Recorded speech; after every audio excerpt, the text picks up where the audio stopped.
Hello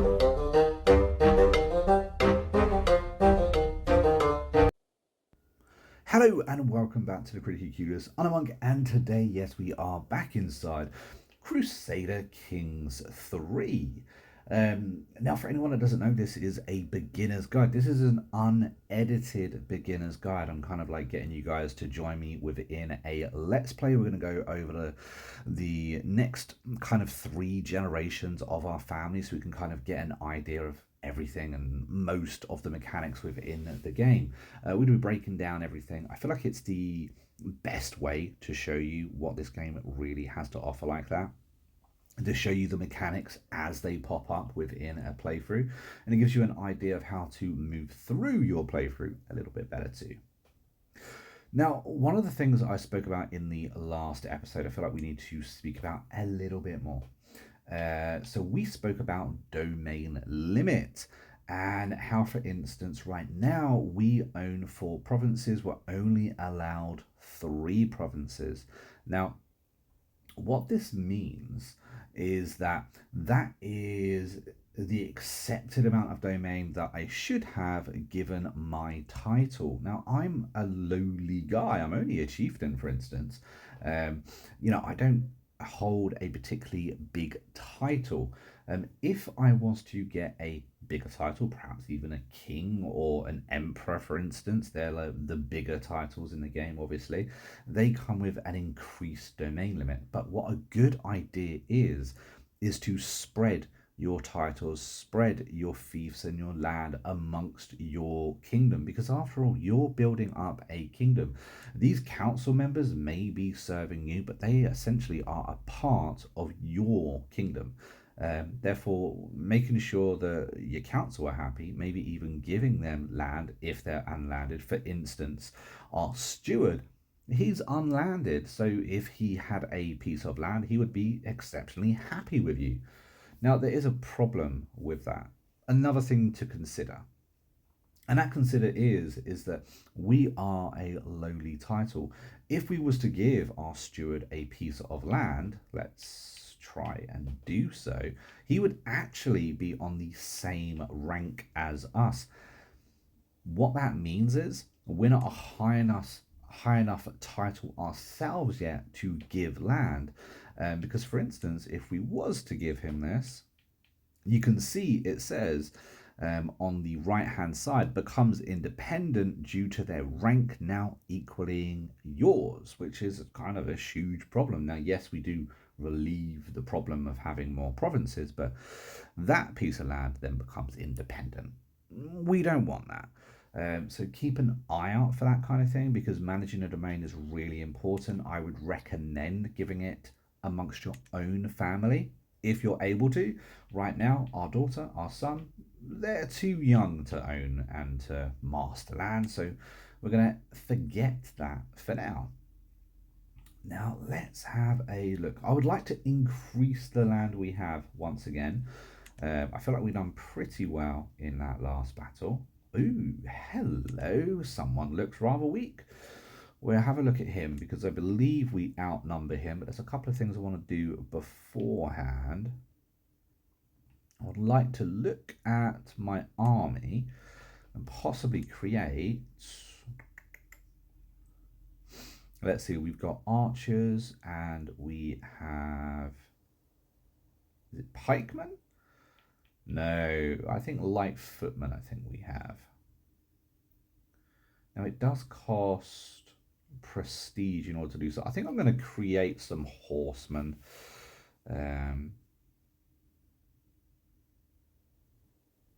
Let's create some horsemen. Now, you can actually see that horsemen counter archers, which is really important. I believe if we go to bowmen, they would be countering skirmishers. Skirmishers are like your footmen, your levies, those kind of things. Having a lot of bowmen is a good idea, because most of the armies you're going to be fighting again is going to be your regular skirmishers. Now, if we go up to pikemen, they also counter the cavalry, anything on horse, really. And lastly, if we go to the light footmen, you can see they're good against the heavy infantry. Now, every single unit within the game counters a different type of unit. They also have their own attack power, defense power. As you can see, the light footmen have around 10 attack, 16 defense, and you can see the terrains in which they work on well too. The other thing to consider is your maintenance. Now, it really does depend on the type of society you are. Now, right now, we're tribal, therefore it costs us prestige in order to run our armies, not gold. So you need to make sure that that's not going to be an issue for you down the line. Now, I believe I'm actually going to change my previous plan. I'm actually going to make some bowmen. Like I said, they're very good against skirmishers, and they only cost 0.1, 0.4 prestige per month, so that's pretty good. They've got very good attack, of course, not very good defense, but they do counter most skirmishers. So let's do that. Now remember, I don't get those 100 troops straight away. It takes time. It takes time for them to kind of like power up, so give them that time. Let's see what he has. Before I declare war on him, he has no allies and is absolutely broke, which is kind of cool.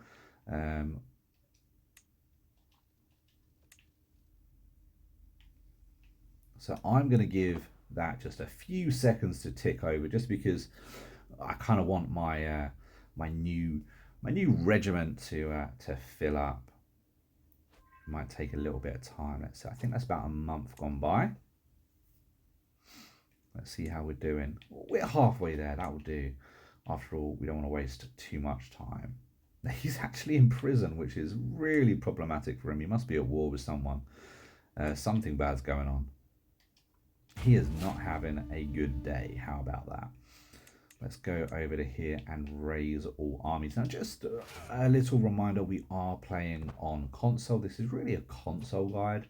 PC have a few extra things that us console, or lonely consoles, don't quite have. Let's try and win this war. Now, when it comes to war, what's really important is war score, scoring points, in other words. As we can see, we have 1,300 troops. He only has a 600. I believe this is his troop 616. He actually managed to raise more than he was predicted to be able to. Maybe he hired some mercenaries. And maybe he managed to get an ally. We really don't know. Well, I mean, we can actually find out if he's got an ally. As you can see, zero. Neither of us have grabbed any allies at all. You can see that he has got 350 levies there. He's got some light footmen and some bowmen and some champions too. So that's kind of cool. But what I was saying is, in order to win a battle, you're looking at war score. Now, as you can see, we have got the blue representing us, the red representing them on this bar. If you fill it up, you win. If it goes all the way down, there's a good chance you're going to lose. You can enforce, you can surrender. There's a few different options that you've got. The idea is, though, you want to fill up that bar and win as quickly as possible. And there's a few things you can do in order to do that. Now, a land battle is very good. You get good points for every single person that you manage to kill, every kind of, casualty you manage to inflict. You also get points for capturing provinces of land. Like, for instance, you can see this province has a little settlement on it. If we go to attack it, take it over, it's going to take some time, but we earn quite good war score for actually taking that piece of land. We'll also earn extra war score for taking a piece of land you actually intend to take. Like, for instance, I believe this is the little piece of land we're actually aiming to take, or that we will take if we win this battle. So if we was to take it over, we would score slightly more war score than other regions in general. Now, if we was to take over the capital, you score even more. And again, taking out leaders, taking out the leader, also does the same thing. It gives you more war score. That being said, losing battles, having the heads of your army taken, allowing them to take pieces of land, this counteracts your war score. So it's all about scoring points as quickly as you can. I feel like it's kind of important to mention those things because when it comes to battle, when it comes to Crusader Kings 3 in general, this game doesn't do a great job of actually explaining things to you. Let's see if we can get to him. As you can see, we absolutely trounced him. We did have twice the amount of troops he has.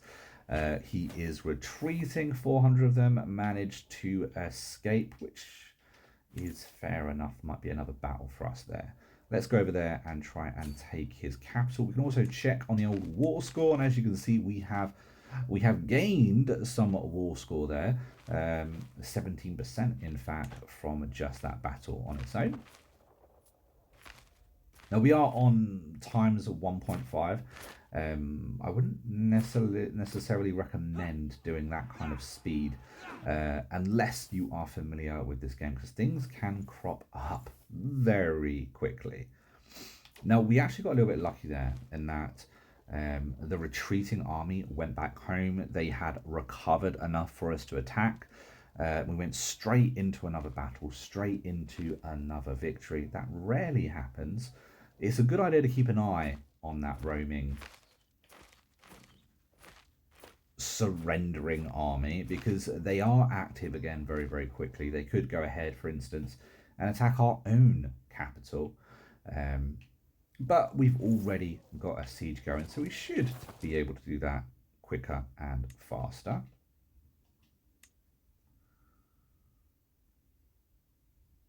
He's actually recovering a few troops there too. Oh, we've made a discovery. Spy Master, she pauses for a moment. There is something that you should know about your champion. Naughty champion, what have you done?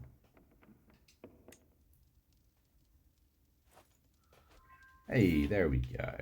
Look at that. So we managed to capture the capital. If we have a look, we haven't actually won just yet, despite having 2 battles and capturing a capital. He does have a rather large piece of land, and he's got an army roaming around. So let's see if we can try and attack that once again. He's got this castle here. He also has a little piece of land here too. So we've got 2 options for to get ourselves some more points. I always like taking out the army though. Oh, he's running away. Absolute gear. He's going to try and take his capital back, is my guessing.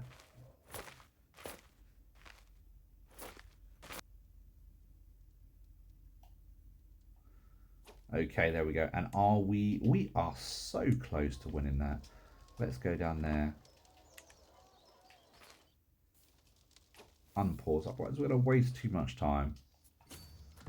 Let's try and get this piece of land here.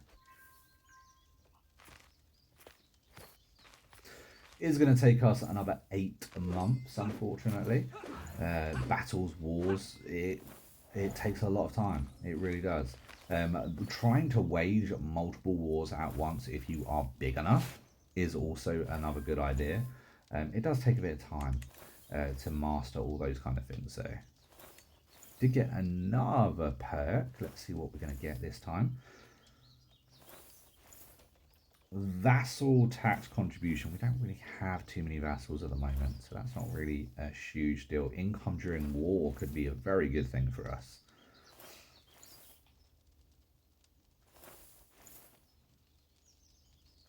Garrison size, fort levels. What else we got?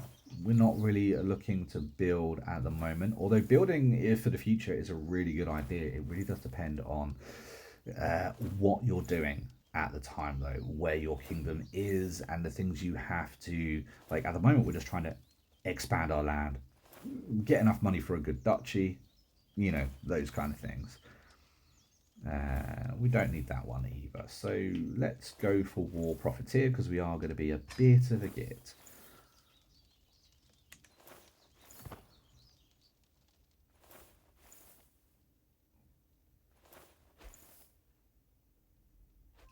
There we go. Now, as you can see, we just captured that second piece of land there. Despite him trying to get his capital back, we should now have won that war just in time, which is cool. Let's confirm that. We have gained a victory, and we have increased our land quite considerably there, which is cool. Now, we can't straight away go back into war with him as much as we'd like to. It does take a little bit of time. There is a peace agreement and all of those things to consider after all. You don't want to break the law now, do you? There are ways of war.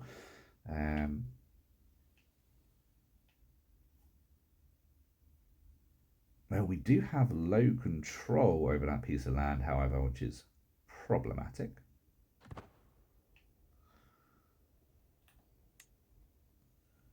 And we have low control over two. Oh, our wife is pregnant. Very nice.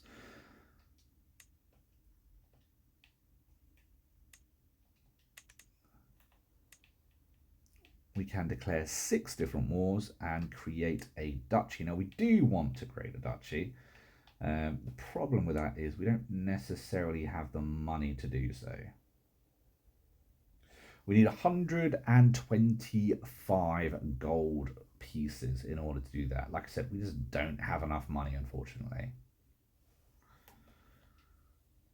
Let's see if there's anything we can do in order to get some money, though. Call for a hunt. That's actually going to cost us money. I think we're going to have to just chill.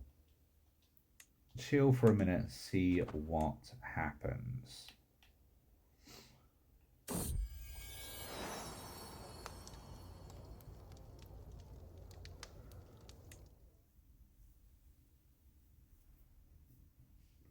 Oh, air just got a little trait then. It's obviously a very good idea to keep an eye on those traits and how they are. A concubine. What trait has she got there? We've had another son. Now that's highly problematic. Having multiple sons is a very quick way to divide your kingdom. When that kind of thing happens, there's a few things you need to do. We will go over all of them in a lot more detail at a later date. The most important thing is that you have a title that is like a single like right now we're just like a count. That doesn't cover a lot. We're not allowed to have too much land. That title can be, it's kind of like a base title. If we have a duchy, which is higher than a count, and we only entitled to one duchy, like we are right now, that will go to our heir. That won't be divided between the two because there is a main title to be handed, and then there are many little titles to be divided as well. So that will go to our main heir. That's important to have. The same if you have a kingdom. A kingdom is obviously a bigger title than a duchy. And as long as you can only have one kingdom, let's take, for instance, the United Kingdoms, for instance. If we was entitled to... Let's just pop that. Let's turn off the time. Let's look at England.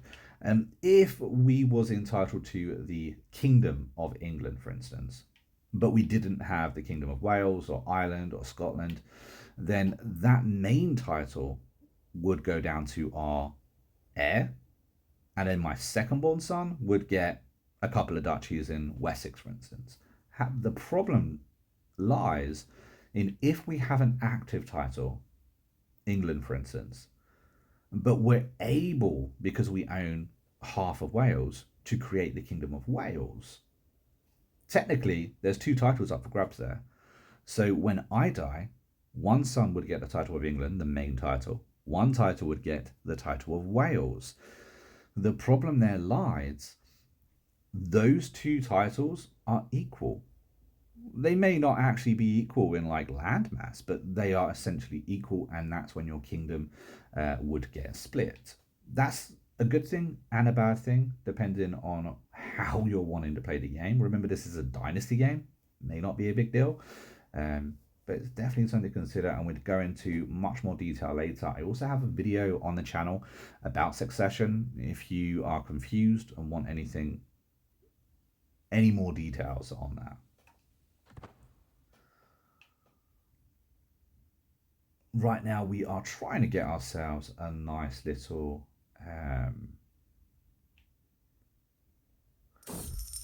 duchy. That is going to take a little bit of money, however. Spouse, let's see. My lord, has come to my attention that there is a rare opportunity to invest. Okay.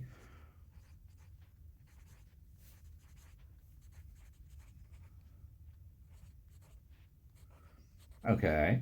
The risk is worth the reward. You have a 75% chance of a greater return.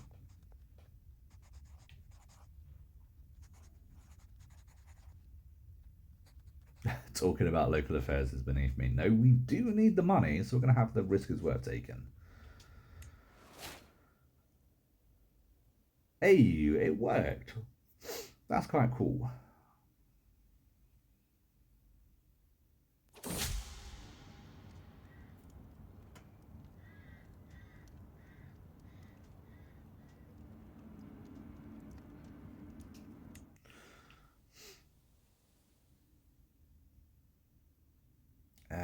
Let's see if there's anything else we can do. I feel like maybe going to war might be a good idea.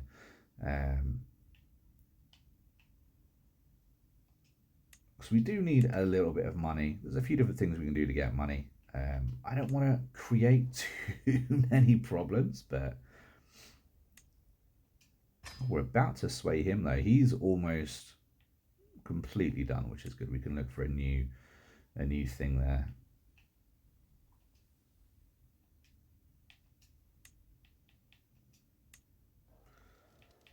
How long is it? We don't want to break the truce just yet. He has no allies. We obviously outmatch him. It increases our direct land, which is cool. It's literally right above us.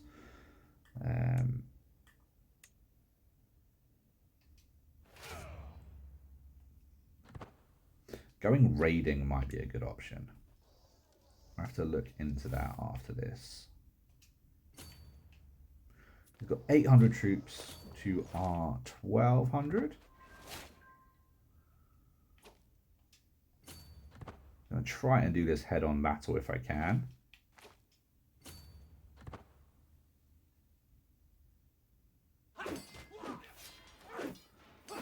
This was a lot closer than it should have been, but we have won.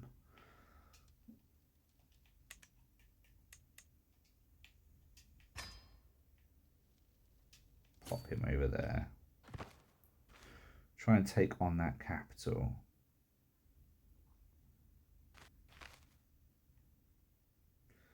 Going to take us 7 months to do though.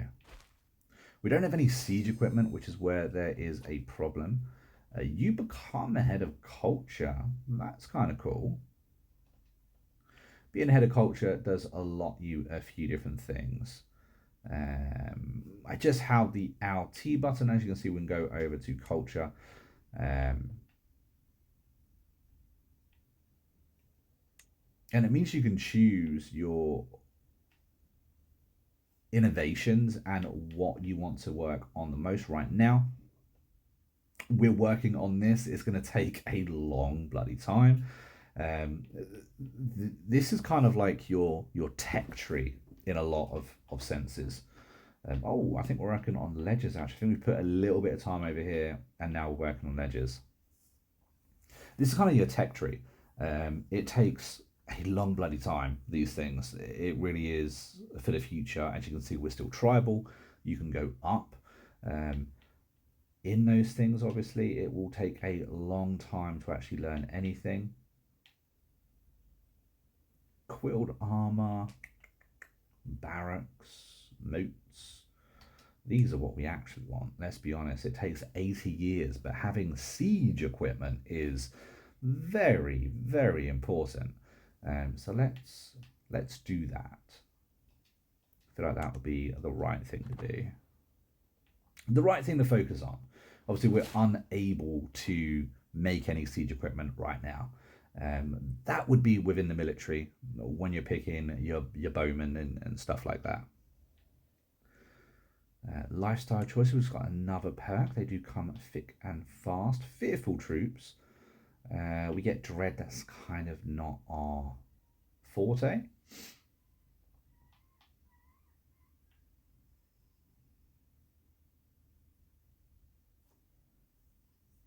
We don't want that either. Trying to find what would work a little bit better for us.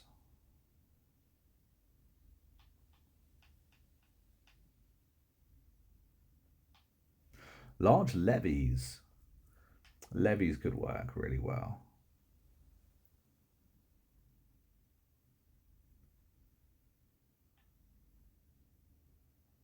Anything that adds to what we're doing right now could work very well. Oh, they get together a lot quicker with that. We're going to extort subjects.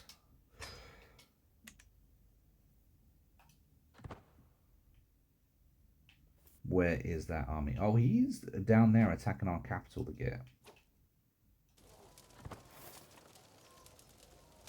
Let's see what happens once we take over this piece of land. See where we are on the old war score.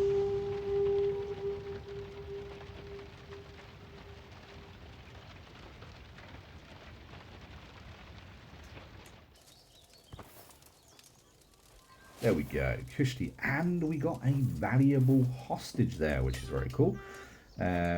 We've actually won that battle, or won the war, should I say, without a single battle.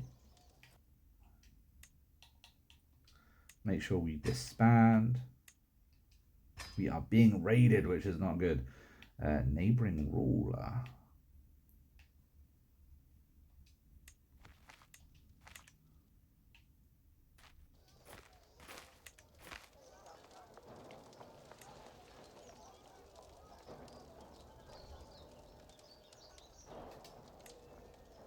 Raise our raiders. There we go.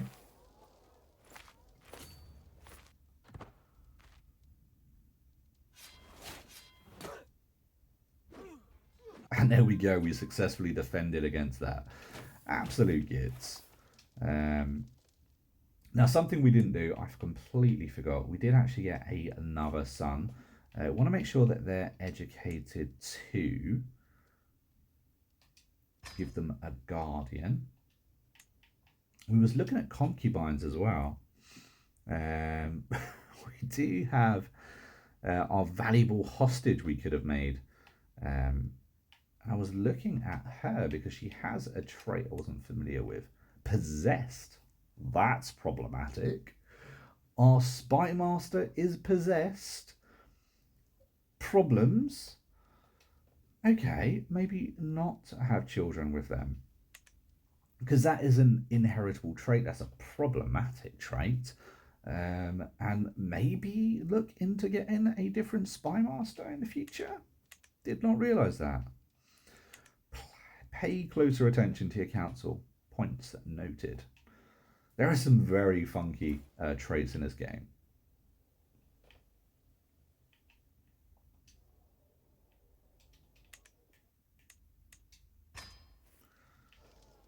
Let's try and raid somebody.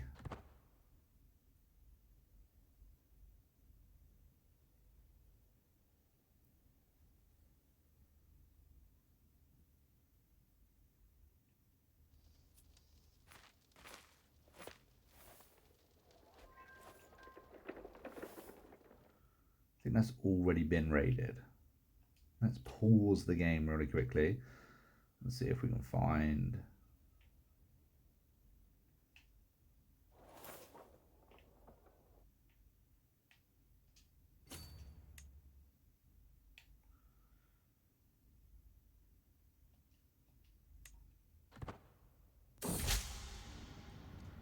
Oh, incredible work. Nice.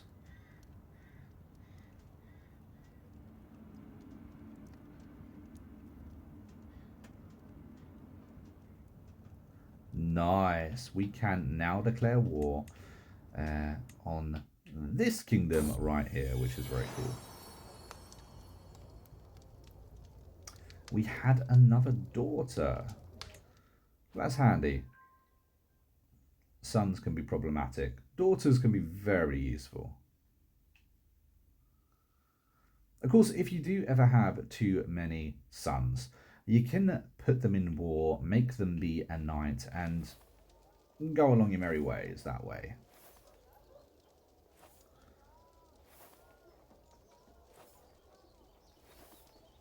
It's been looted recently. That's problematic. Everywhere's been looted. Well, we're getting very good on the old gold anyway, so I'll tell you what we'll do. We're going to go back to war with this guy right here. We're going to conquer more of his land because he's a git. And he shouldn't own that much land anyway. It's inconsiderate of him. We've got 1,000 troops. Now, as you see, the number of troops that we've got are declining. The number of gold that we're pumping out is declining. There are reasons for that. Mostly, we're now above and over what we should be in provinces. So much so where it's probably going to be impacting our gameplay. Luckily, we kind of have enough money to make the duchy that we're looking for. Go to titles. Where are you? Create a duchy.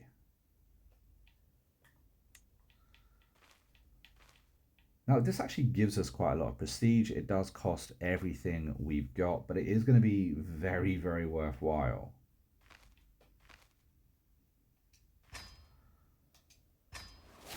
There we go. Because we are now a high chieftain, which is really good, really useful for us. What we can also do with that, pop over, look at our son. How old are you, my friend? You're only 6. Problematic. Not going to be even land to you just yet then. What we can do, though, is give it to this guy, who is unlanded. We already spoke about that earlier in the campaign. However, we can grant him a title and grant him this one right there and this one too. Now we're down to 3, which is what we should have. He should have the maximum he should have, and he becomes our vassal, which is really handy. He's going to be given up to us. He's going to pay taxes to us. He's going to supply us with levies as well. And of course, we're now within our domain limit, so we're not going to have any debuffs. As you can see, the money that we get every month's gone shooting back up. So yeah, all in all, worked rather well. And not only have we given that land and spread that land out, but it still belongs to us. It's still underlined ours. Oh, your glory is known widely. Very nice. We've upped our fame level. And the High Chiefess is pregnant again.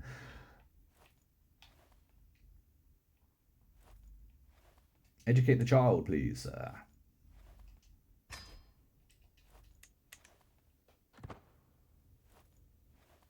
We have a lot of children.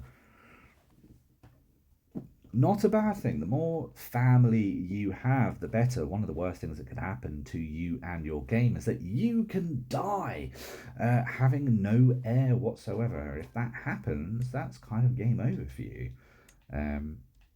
So yeah, don't let that happen.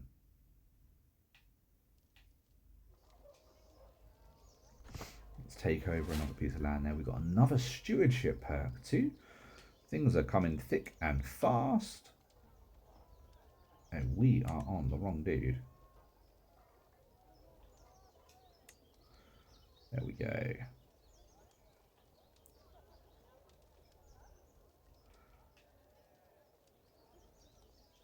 vassal tax. Good, that will actually increase the amount of gold that we get.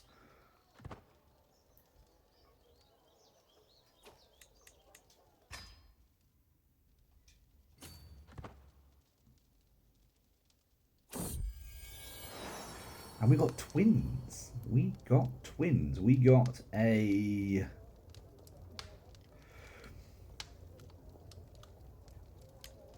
Very cool. Both boys, I believe. Problematic. Well, at least we're going to have lots of knights in the future. We're not going to suffer for knights, which is a good thing.